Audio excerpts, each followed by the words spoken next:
नमस्कार, 11 बजे के इस वक्त के बुलेटिन के साथ मैं हूं अनुपम। प्रदेश की हर छोटी बड़ी खबरों को लेकर के सबसे पहले बात कर रहे हैं बड़ी खबर की। गाजीपुर में गंगा नदी में शव दिखाई दे रहे हैं। इस वक्त की बड़ी खबर, गंगा घाटों पर गंगा में तैरते कई शव दिखाई दे रहे हैं। नरवा बुलाकीदास बाबा घाट पर ये शव दिखाई दे रहे हैं। करंडा के कई घाटों पर ये शव पड़े हुए मिले हैं। गंगा किनारे शव मिलने से वहां पर हड़कंप मच गया है। करंडा के आपको बता दें कि जो घाट हैं वहां पर कई घाट हैं, वहां पर ये शव तैरते हुए दिख रहे हैं। ये तस्वीरें हम आपको दिखा भी नहीं सकते हैं, ये तस्वीरें विचलित करने वाली हैं, इसलिए हम इन तस्वीरों को धुंधला कर आप तक दिखा रहे हैं। करंडा के कई घाटों पर ये शव वहां पर पड़े मिले हैं, खुले में ये शव वहां पर पड़े मिले हैं। जिलाधिकारी ने मामले की गंभीरता को देखते हुए जांच के लिए फिलहाल टीम बना दी है। अब सवाल यहां पर यह है, क्या ये शव गाजीपुर से ही वहां पर फेंके गए हैं या कहीं और से बहकर पानी की धारा में ये शव वहां पर पहुंचे हैं? आखिर कौन है वो लोग जिन्होंने शवों को इस तरीके से फेंका है? करंडा के कई घाटों पर ये शव मिले हैं। जिलाधिकारी ने पूरे मामले की जांच के लिए टीम बनाई है, लेकिन सबसे बड़ा सवाल ये खड़ा हो रहा है यहां पर कि गाजीपुर में गंगा नदी में ये शव कहां से आए? कौन है वो लोग जिनकी इंसानियत मर चुकी है, जिन्होंने इन शवों को वहां पर फेंका है, गंगा में फेंका है? अब गंगा किनारे शव मिलने के बाद हड़कंप मच गया है।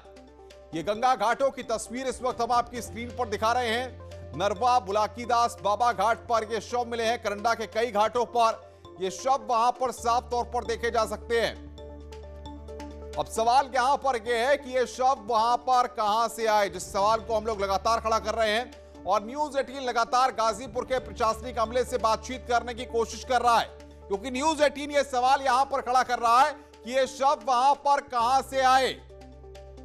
गंगा घाटों पर जो शव यहां पर दिखाई दिए हैं, जो तस्वीरें हैं, ये काफी विचलित करने वाली हैं। इन तस्वीरों को हम आपको धुंधला करके दिखा रहे हैं। एक जिम्मेदार न्यूज चैनल होने के नाते ये हमारी जिम्मेदारी है कि हम किसी भी तरह का पैनिक नहीं क्रिएट करना चाहते हैं। मनीष बातचीत करने के लिए हमारे साथ फोन लाइन पे हमारे संवाददाता जुड़ रहे हैं। मनीष, बताइए, कब इस बात की जानकारी हुई कि गंगा घाटों पर इतनी भारी संख्या में वहां पर शव देखे जा रहे हैं, शव वहां पर बह रहे हैं? क्या बताया जा रहा है?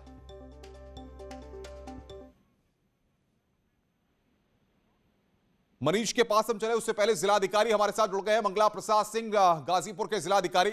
मंगला प्रसाद जी, जो तस्वीरें हम दिखा रहे हैं काफी विचलित करने वाली ये तस्वीरें हैं। घाटों पर शव दिखाई दे रहे हैं, गंगा नदी में बहते हुए शव दिखाई दे रहे हैं। क्या आधिकारिक तौर पर आपका बयान है? जी नमस्कार। कल शाम को जब हमें ये जानकारी मिली थी तो हमने अपनी टीमें एक्टिवेट की और मैंने गंगा में बाई बोट मैंने भेजा और शाम को 12 एक स्थान है, वहाँ एक डेड बॉडी मिली थी। उसका सम्मानजनक ढंग से अंत्येष्टि करा दिया हमने और अभी भी हमारी टीमें एक्टिवेट हैं और गंगा में पेट्रोलिंग चल रही है। हमारे मजिस्ट्रेट्स और पुलिस के अधिकारीगण लगातार नजर रखे हुए हैं और जो भी अपडेट होगा हम आपको बताते रहेंगे। लेकिन मंगला जी, ये जो तस्वीरें हम दिखा रहे हैं इसमें एक शव की तो बात ही नहीं है। लगातार हम देख रहे हैं बहुत सारे शव गंगा के घाटों के किनारे वहां पर पड़े हुए हैं। सवाल यहां पर ये शव वहां पर कहां से आए? किसी और जिले से गंगा की धारा में बहकर आए हैं या गाजीपुर में ही वे शव वहां पर गंगा में फेंके गए हैं?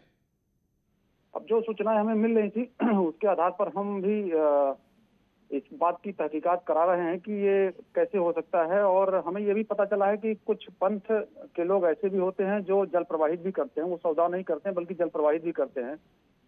तो ऐसे कौन लोग हो सकते हैं और कहाँ से लोग हो सकते हैं और कहाँ से कैसे आया, चूंकि सारी डेड बॉडी जा करके वहाँ चौसा और बक्सर में मिली हैं, तो वहाँ से जो सूचनाएं मिली हैं उन लोगों के माध्यम से, उसी की हम भी तहकीकात करा रहे हैं कि ये कितनी सच्चाई है इसमें और कहाँ से आई है और किधर जा रही है।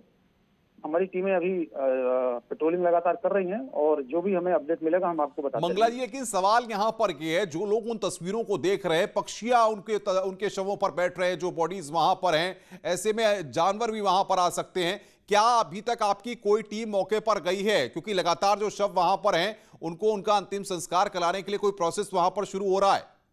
बिल्कुल, हमारी 4 टीमें इस समय एक्टिवेट हैं पूरे गंगा क्षेत्र में जो हमारे जनपद में आता है और हम लोगों में अवेयरनेस भी इस बात का कर रहे हैं कि यदि कहीं किसी भी परिवार में इस तरह की परेशानी आएगी तो प्रशासन उनके साथ खड़ा है। अगर सौवाहन की जरूरत होगी तो हम उन्हें सौवाहन भी देंगे। हमारे पास जनपद में सौवाहन भी हैं। और यदि अंत्येष्टि क्रिया के लिए किसी को आर्थिक मदद की जरूरत है तो हम तत्काल उसे आर्थिक मदद भी देंगे और उसकी मान्यता परंपरा के अनुसार सम्मानजनक ढंग से उसकी अंत्येष्टि क्रिया भी हम कराएंगे। ये लगातार हम लोगों में सूचनाएं दे रहे हैं। हमारी टीमें लगातार गांव क्षेत्रों में जा रही हैं और बता भी रही हैं।